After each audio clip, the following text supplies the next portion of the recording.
Oui, je voudrais en fait évoquer Translation de John Kelly, qui est donc une œuvre où on observe une babélisation des langues, ou des traductions différentes, traductions en allemand, en anglais et en français de textes de Walter Benjamin et de Marcel Proust se confrontent et ne se répondent pas en vérité, parce qu'il y a une confusion qui s'instaure.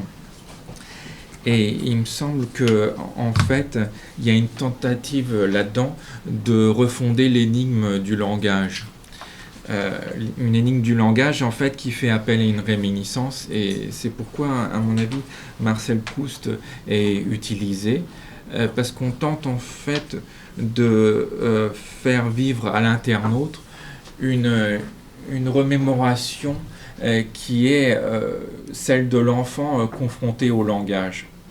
Il y a deux formes d'énigmes liées au langage dans ce site. C'est-à-dire que dans un premier temps, on voit des lettres dispersées de manière tout à fait erratique. Et dans l'autre partie de l'écran, cette dispersion complètement aberrante, eh bien, elle est reconnue par des icônes graphiques. C'est-à-dire que là, on a dans un premier temps un mystère graphique. Et ce mystère graphique, il est dissous par la constitution d'un texte, lentement, à partir de ces débris, cette dispersion de lettres, et petit à petit apparaît un texte allemand qui lui-même se délite et est remplacé par des séquences absurdes de lettres.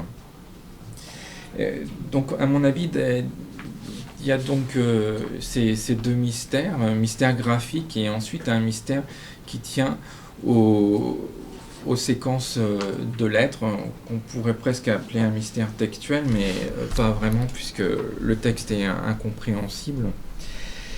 Et il me semble que, en fait, d'abord, dans un premier temps, dans l'énigme graphique, on essaie de faire vivre à l'internaute une confrontation qu'il a connue à quelque chose qui est de l'ordre de l'iconique dans un premier temps, parce que, en fin de compte, comme Jean-François Lyotard le précise, dans un passage de discours figure, où il essaie de voir en fait le langage d'une manière candide, et où il décrit en fait un N, par exemple, comme avant tout trois barres qui se rencontrent.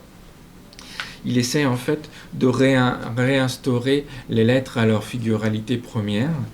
Et c'est ce qui se passe avec l'internaute quand il est en face de Translation, quand dans un premier temps c'est vraiment une identité graphique à laquelle l'internaute est confronté.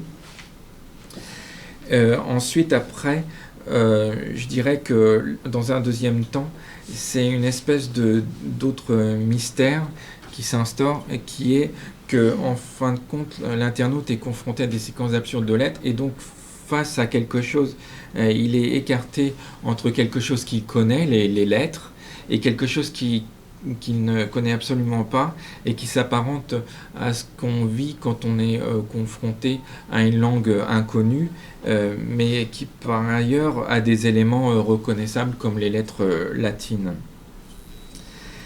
Et donc cette énigme linguistique, qui est celle du langage constitué de lettres latines, je dirais qu'il fait appel à une entière autoréférentialité.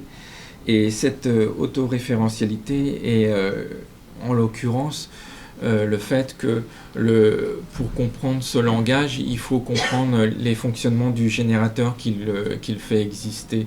C'est-à-dire que ce langage n'est validé que par le fonctionnement informatique. Il faut comprendre les modalités du programme informatique pour comprendre les modalités de ce langage. Et donc, en fait, cette autoréférentialité, qui est une référentialité du langage existant dans Translation par rapport au programme informatique, c'est finalement une mise en abîme de l'autoréférentialité intrinsèque du langage, telle qu'elle est développée aussi par le texte approprié de Walter Benjamin, qui dit que tout langage ne communique que lui-même. Et en fin de compte, c'est ce qui se passe avec le langage de Translation. donc en fin de compte, en réinstituant des mystères liés au langage et en obligeant l'internaute à suivre et à réguler sa lecture sur ce qui est affiché, en fin de compte, Translation pose la question de la transmission, et en essayant de l'abroger, en essayant d'imposer un langage qui ne fait pas appel aux héritages. C'est-à-dire qu'en fin de compte, il faut que l'internaute justement fasse fi de sa mémoire, de ses acquis culturels, et qu'il accepte quelque chose qui ne fait appel à aucun référent connu. Je vais vous demander de conclure. Oui, et donc je pense que en fait, cette lecture sans a priori référentiel ne dissipe pas l'énigme du langage, au contraire, elle l'approfondit. Et le lecteur implicite de John Kelly est un récepteur dont on a éradiqué la certitude de la transmission. Donc le dispositif électronique rature les acquis linguistiques pour mettre à jour une incapacité humaine à édifier un sens permanent. Merci. De rien.